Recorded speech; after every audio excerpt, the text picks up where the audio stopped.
कल एक पेशेंट आया और उसने बोला कि मैम मेरी कोई बैक में पेन नहीं है, गर्दन में भी पेन नहीं है और मेरे कोहनी से नीचे की तरफ मेरे हाथों में ताकत नहीं है, पूरी तरह से स्ट्रेंथ में नहीं है, घुटनों से नीचे की तरफ मेरे पैर एकदम से कमजोर हो गए हैं, घुटनों में पेन होने लगा है, एंकल जॉइंट में पेन होने लगा है।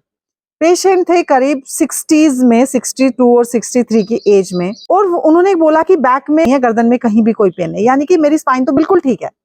मैंने उनसे क्वेश्चन पूछा कि आपके पेट में कॉन्स्टिपेशन की शिकायत है? तो उन्होंने कहा हाँ, जब मैं मोशन करता हूं तो मुझे कभी भी ऐसी फीलिंग नहीं आती है कि मेरा मोशन क्लियर हो गया है। भी पेट में एक अफारा रहता है और पेट में टाइटनेस रहती है, बहुत ज्यादा टाइटनेस पेट में रहती है।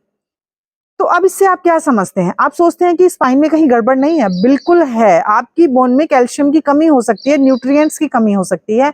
आपकी बोन अब इतनी स्टिफ हो गई है कि जहां पर नर्व कंप्रेशन था या जहां पर नर्व में ऑब्स्ट्रक्शन था, इंपल्सेस नहीं जा रहे थे, करंट नहीं जा रहा था किसी कारणवश, वहां पर अब सुन्नपन आ गया है। आपको दर्द फील नहीं होता है, लेकिन जो नर्व है वो वीक हो गई है। लोअर एक्सट्रीमिटीज के या अपर एक्सट्रीमिटीज के लोअर पार्ट में आपको वीकनेस और कमजोरी महसूस होने लगी है।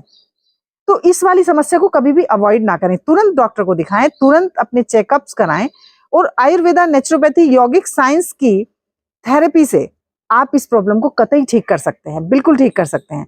पंचकर्मा के थ्रू, एक्सटर्नल थेरेपीज के थ्रू, यौगिक साइंस के थ्रू, कुछ हमारी आयुर्वेदिक जो औषधियां हैं उनके थ्रू। तो देर ना करें, दिए हुए नंबर पर अपॉइंटमेंट लेकर तुरंत बात करें, अपने को डायग्नोज कराएं, अपनी बीमारी को अवॉइड ना करें।